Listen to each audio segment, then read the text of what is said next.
नमस्कार। एक ही लाइब्रेरी में आप सभी का स्वागत है। आज बहुत इम्पोर्टेंट रस पढ़ेंगे जो यूपी बोर्ड के क्लास 12 के लिए वेरी वेरी इंपॉर्टेंट्स हो जाते हैं। तो शुरू करते हैं रस परिभाषा उदाहरण सहित। तो सबसे पहले हम बात करते हैं श्रृंगार रस की। अगर बात करें तो श्रृंगार जो रस है ये आप देख सकते हैं कि कितनी बार बोर्ड में आया हुआ है, या ये कह सकते हैं कि 2021 में नहीं आया है, तो ये मान के चलिए कि 2022 के लिए वेरी वेरी इंपॉर्टेंट हो जाता है ये श्रृंगार रस। तो 2000 बात करते हैं इसको आगे श्रृंगार रस की। तो श्रृंगार रस जो होता है इसका स्थायी भाव रति अथवा प्रेम होता है। श्रृंगार रस का स्थायी भाव क्या होता है? रति अथवा प्रेम होता है। तो ये याद रखिएगा कि श्रृंगार रस का स्थायी भाव क्या होता है। तो स्थायी भाव जो बात करते हैं तो रति अथवा प्रेम होता है। परिभाषा की बात करें तो नायक और नायिका के मन में संस्कार रूप में स्थित रति या प्रेम जब रस की अवस्था को पहुंचकर आस्वादन के योग्य हो जाता है तो वह श्रृंगार रस कहलाता है। या कह सकते हैं कि जहाँ नायक और नायिका के मन में प्रेम उत्पन्न होता है तो वहाँ श्रृंगार रस होता है। और श्रृंगार रस जो है इसके दो भाग होते हैं, संयोग श्रृंगार और वियोग श्रृंगार। तो श्रृंगार रस की जो बात करें तो दो भेद होते हैं। एक होता है आपका संयोग श्रृंगार, दूसरा होता है आपका वियोग श्रृंगार होता है। तो सबसे पहले बात करते हैं हम संयोग श्रृंगार की। संयोग श्रृंगार क्या होता है? संयोग काल में नायक और नायिका की पारस्परिक रति को संयोग श्रृंगार कहा जाता है। यहाँ जहाँ जहाँ नायक और नायिका का मिलन होता है वहाँ पर संयोग श्रृंगार होता है। आगे इसका जो उदाहरण दिया है देख लेते हैं। दूल्हे श्री रघुनाथ बने, दुल्ही सिया सुंदर मंदिर माही, गावत गीत सबह मिली सुंदरी, वेद जुमा जुरी विप्र पढ़ाई, राम को रूप निहारत जान की, कंगन के नग की परछाई, यातें सब सुध भूल गई, कर टेक रही पल टारत नहीं। यानी कि सीता स्वयंवर में भगवान राम का विवाह और सीता जी का विवाह हो रहा है, जहाँ पर सीता जी जो है भगवान राम को एकटक देखे जा रही हैं। इसीलिए जो है यहाँ पर कौन सा श्रृंगार रस हो जाता है? तो जो है संयोग श्रृंगार हो जाएगा यहाँ पर, जिसका यहाँ पर संयोग श्रृंगार हो जाएगा। अगला है आपका जो है वियोग श्रृंगार या विप्लव श्रृंगार भी इसे कहते हैं। ये श्रृंगार रस का दूसरा भाग होता है। यानी एक दूसरे से के प्रेम में अनुरक्त नायक एवं नायिका के मिलन के अभाव को विप्लव श्रृंगार कहते हैं। यहाँ जहाँ नायक और नायिका का अलगाव होता है तो वहाँ पर जो है वियोग श्रृंगार होता है। वियोग यानी दुख की बात आ जाती है। रे मन आज परीक्षा तेरी, सब अपना सौभाग्य मनावें, तरस परस निश्रेयस पावें, उद्धारक चाहे तो आवें, यही रहे है यह चेरी। यानी मैथिली शरण गुप्त द्वारा लिखित है ये। तो यहाँ जो है साफ नज़र आ रहा है कि रे मन आज परीक्षा तेरी, सब अपना सौभाग्य मनावें। यहाँ जो है देखिए किसी के बिछड़ने पर जो है दुख की बात की जा रही है, वियोग की बात की जा रही है, तो यहाँ पर वियोग श्रृंगार हो जाता है।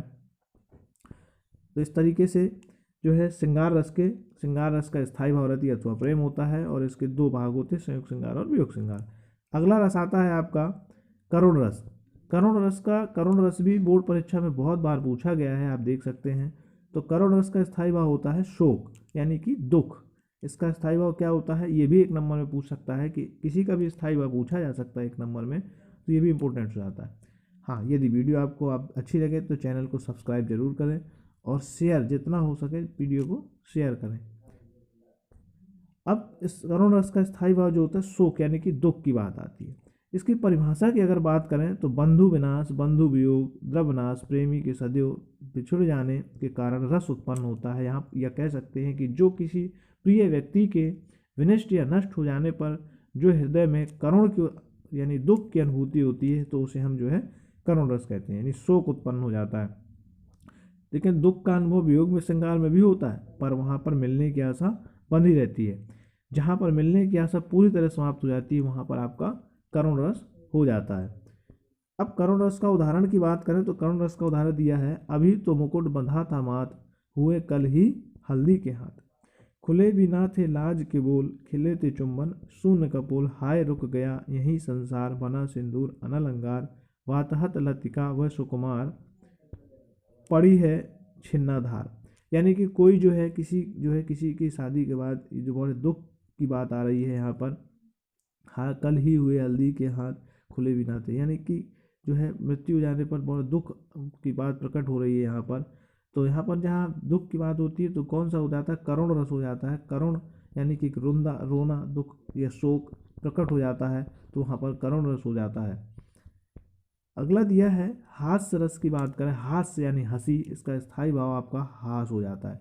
क्या हो जाता है? हास हो जाता है। ये देखिए आप 2012, 14, 15, 17, 18 और 19 में ये पूछा जा चुका है, कई साल से अभी तक नहीं आया हुआ है, तो ये भी इम्पोर्टेंट बन जाता है। तो हास्य रस का स्थायी भाव क्या होता है? हास्य रस का स्थायी भाव हास होता है। और परिभाषा की बात करें तो वेशभूषा, वाणी, चेष्टा आदि की विकृति को देखकर हृदय में विनोद का भाव जागृत होता है, तो उसे हास कहा जाता है। यही हास विभाव और अनुभाव तथा संचारी भाव से पुष्ट होकर के हास्य रस में परिणत हो जाता है। यानी किसी की वाणी है, वेशभूषा या कोई ऐसा हम रूप देख ले जिससे हमारे हृदय में एक आनंद की अनुभूति जागृत हो जाती है, या उसे हास कहा जाता है।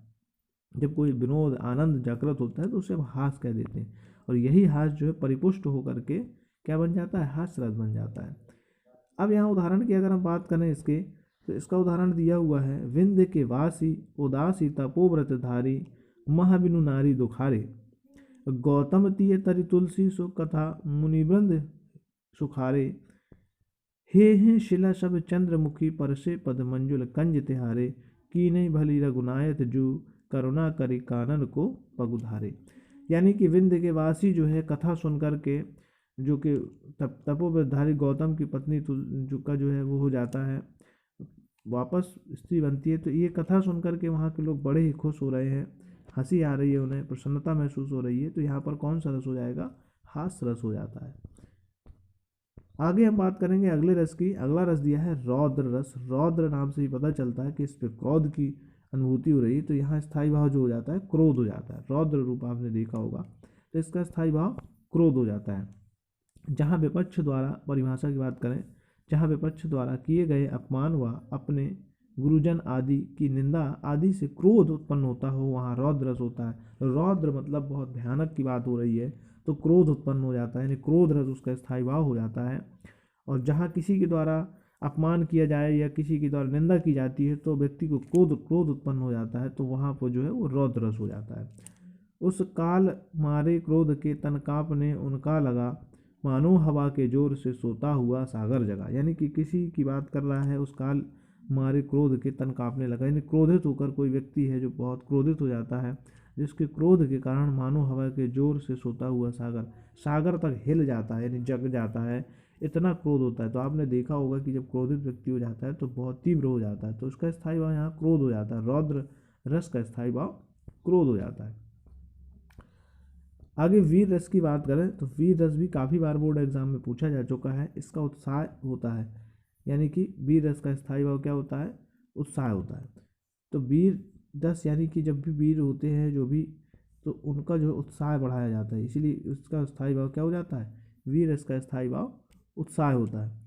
युद्ध अथवा किसी कठिन कार्य को करने के लिए हृदय में जो उत्साह जागृत होता है, उसे वीर रस की निष्पत्ति हो जाती है। तो देखा होगा आपने, सैनिकों को जो है बहुत ज़्यादा उत्साहवर्धन किया जाता है, ताकि उनके अंदर जो है वीर रस की उत्पत्ति होती है। जो वीर होते हैं या युद्ध में जाते समय उनको जो है उत्साह बढ़ाया जाता है। तो ये दिया है, युद्ध अथवा किसी कठिन कार्य को करने के हृदय में जो भी उत्साह जागृत होता है, वो उसे वीर रस कह देते हैं। क्रुद्ध दसानन वीस भुजानन, सोले कपि रीछ बनि सर वट्टत, लक्षण तक्षण रक्त किए द्रग लक्ष्य विपक्षन के सिर कट्टत, मार पछारु पुकार धुम दल रुंड झपट दपट लटपट लपटत, रुड रुड लरे भट मत्थन लुट्ठत, जोगिन खप्पर टेनिस। यानी कोई जो है इतना उत्साहित है कि वो जो है क्रुद्ध दसानन बीस भुजानन, सारे जो है रीछ अरिसर बट्टा लक्षण तक्षण रक्त की, तो बहुत ज़्यादा जो है 20 भुजाओं से जो है दसानन क्रोधित होकर के यहाँ वहाँ बहुत ज़्यादा जो है उत्पात मचा रहा है, इतना उत्साहित है युद्ध में आके जो है कि चारों तरफ जो हाहाकार कर दिया उसने। तो यहाँ वीर रस की निष्पत्ति हो रही है।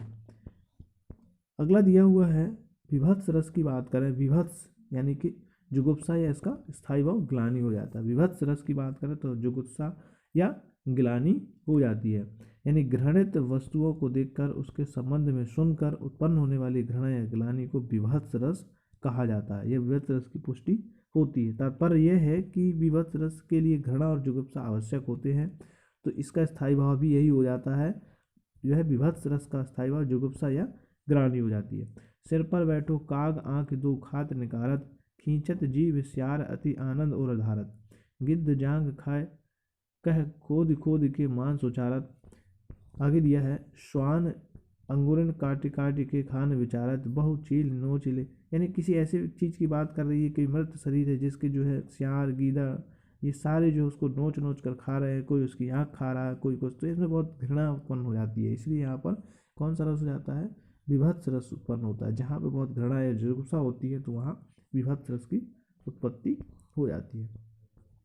अगला दिया है शांत रस की बात करें, ये बोर्ड एग्जाम में काफ़ी बार पूछा गया है।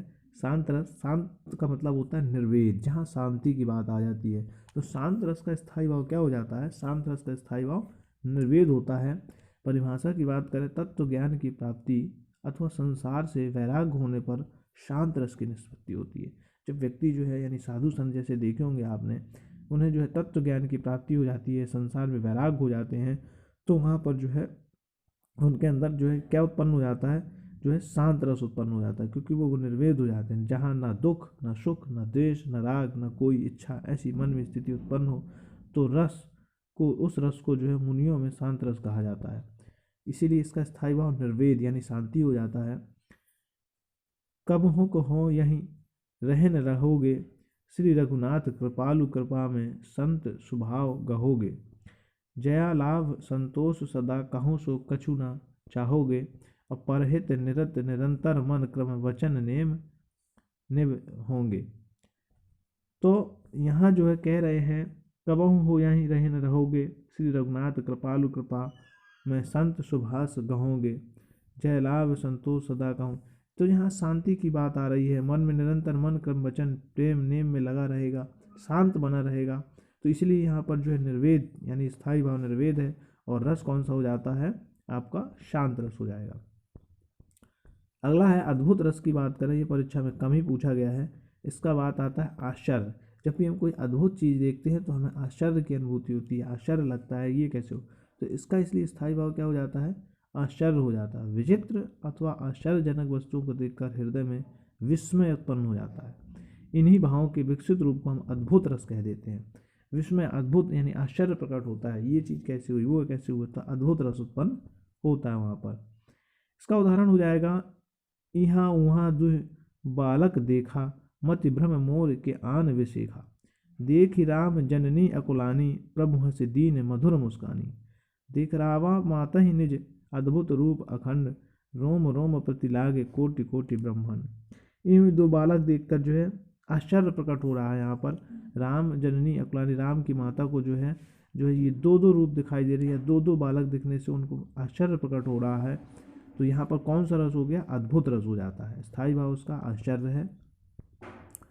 आगे बात करें हम भयानक रस की, भयानक यानी भय से उत्पन्न हो जाता है भयानक रस, तो इसलिए इसका स्थायी भाव भय हो जाता है। भयानक से भय यानी भयानक से भय, स्थायी भाव भय हो जाता है। किसी भयानक या अथवा अनिष्टकारी वस्तु व्यक्ति को देखने, उससे संबंधित वर्णन सुनने, स्मरण करने से चित्त में जो व्याकुलता उत्पन्न होती है उसे भय कहते हैं। यानी देखा होगा कोई भी डरावनी चीज़ें सुनने से, कहानियाँ सुनने से मन में भय उत्पन्न हो जाता है, तो वहाँ पर कौन सा रस जागृत हो जाता है, भयानक रस जागृत हो जाता है।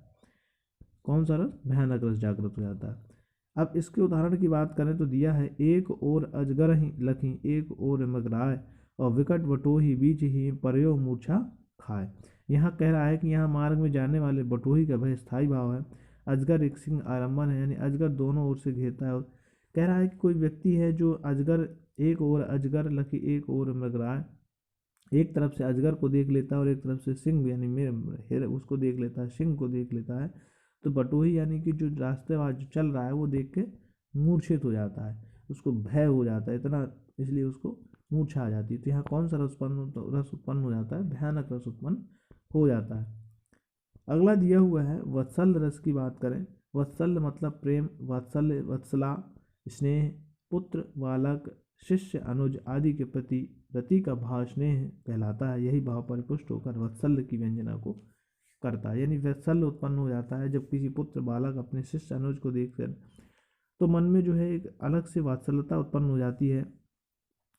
उदाहरण बन जाएगा, तन की दुति श्याम सरोह, लोचन कंज की मंजुलताई हरें, अति सुंदर सोहत धूरी भरे, छवि भूरी अनंग की धूरी धरे। दमके दतियाँ दुति दामिनी, ज्यों किलके कल बाल विनोद करें। और इसका आगे हो जाएगा, अवधेश की बालक चारि सदा, तुलसी मन मंदिर में विकरें। तुलसीदास जी द्वारा लिखित है कि भगवान राम जो है सोरह लोचन कंज मंजलाए, यानी बड़े सुंदर से प्रतीत हो रहे हैं। तो इसको देखकर जो है जो माता है यानी कह रहे हैं कि स्नेह भाव उनके अंदर जागृत हुए। जो राम और उनके भाई आलम्बन उनमें जो है ये दांतों को उनके चमकना, बाल विनोद, उनकी क्रीड़ाएँ देख करके माता पिता जो है बड़ा हर्ष से गर्वित हो रहे हैं। तो यहाँ उनके अंदर स्नेह उत्पन्न हो रहा है। तो यहाँ कौन सा रस जागृत हो जाएगा? वत्सल रस जागृत हो जाता है। तो वीडियो अगर अच्छी लगे तो चैनल को लाइक सब्सक्राइब जरूर करें।